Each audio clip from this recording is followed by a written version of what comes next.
Acts chapter 27.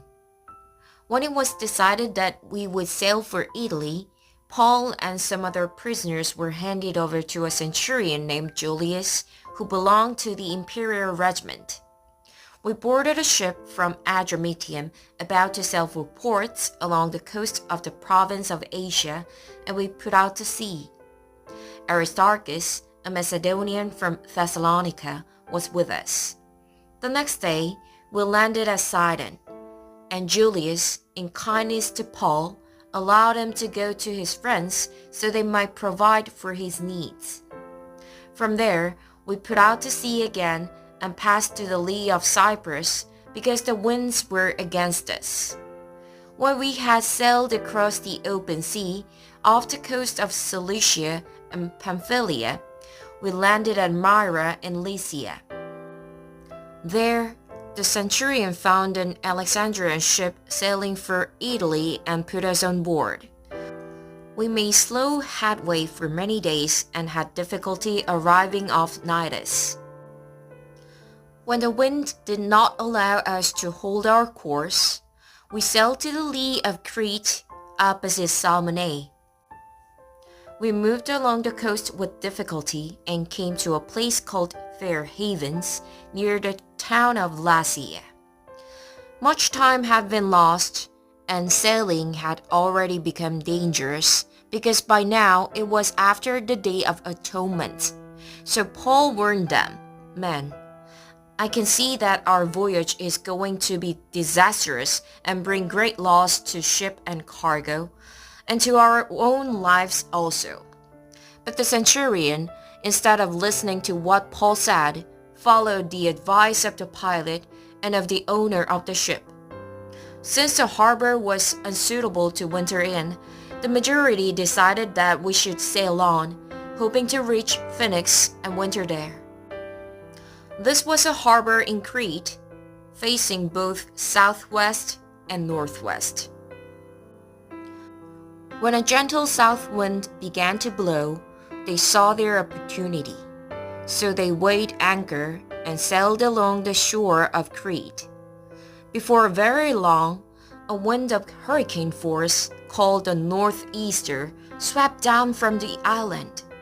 The ship was caught by the storm and could not head into the wind, so we gave way to it and were driven along.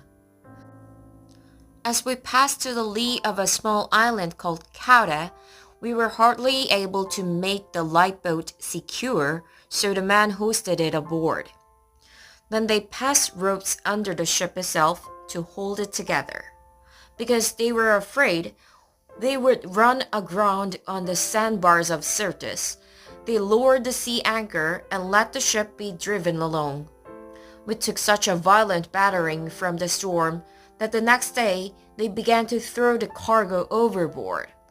On the third day, they threw the ship's tackle overboard with their own hands. When neither sun nor stars appeared for many days and the storm continued raging, we finally gave up all hope of being saved. After they had gone a long time without food, Paul stood up before them and said, "Men, you should have taken my advice not to sail from Crete. Then you would have spared yourselves this damage and loss. But now I urge you to keep up your courage, because not one of you will be lost, only the ship will be destroyed. Last night, an angel of the God to whom I belong and whom I served stood beside me and said, 'Do not be afraid, Paul. You must stand trial before Caesar. And God has graciously given you the lives of all who sail with you. So keep up your courage, men, for I have faith in God that it will happen just as He told me. Nevertheless, we must run aground on some island.'" On the 14th night, we were still being driven across the Adriatic Sea, when about midnight the sailors sensed they were approaching land. They took soundings and found that the water was 120 feet deep. A short time later, they took soundings again and found it was 90 feet deep. Fearing that we would be dashed against the rocks, they dropped 4 anchors from the stern and prayed for daylight. In an attempt to escape from the ship, the sailors let the lifeboat down into the sea, pretending they were going to lower some anchors from the bow. Then Paul said to the centurion and the soldiers, "Unless these men stay with the ship, you cannot be saved." So the soldiers cut the ropes that held the lifeboat and let it drift away. Just before dawn, Paul urged them all to eat. "For the last 14 days," he said, "you have been in constant suspense and have gone without food. You haven't eaten anything. Now I urge you to take some food. You need it to survive. Not one of you will lose a single hair from his head." After he said this, he took some bread and gave thanks to God in front of them all. Then he broke it and began to eat. They were all encouraged and ate some food themselves. Altogether, there were 276 of us on board.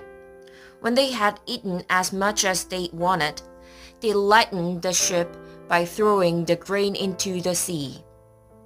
When daylight came, they did not recognize the land, but they saw a bay with a sandy beach, where they decided to run the ship aground if they could. Cutting loose the anchors, they left them in the sea and at the same time untied the ropes that held the rudders. Then they hoisted the foresail to the wind and made for the beach.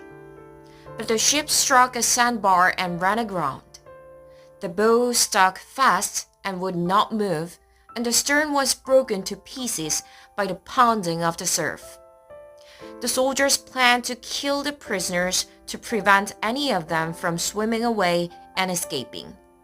But the centurion wanted to spare Paul's life and kept them from carrying out their plan.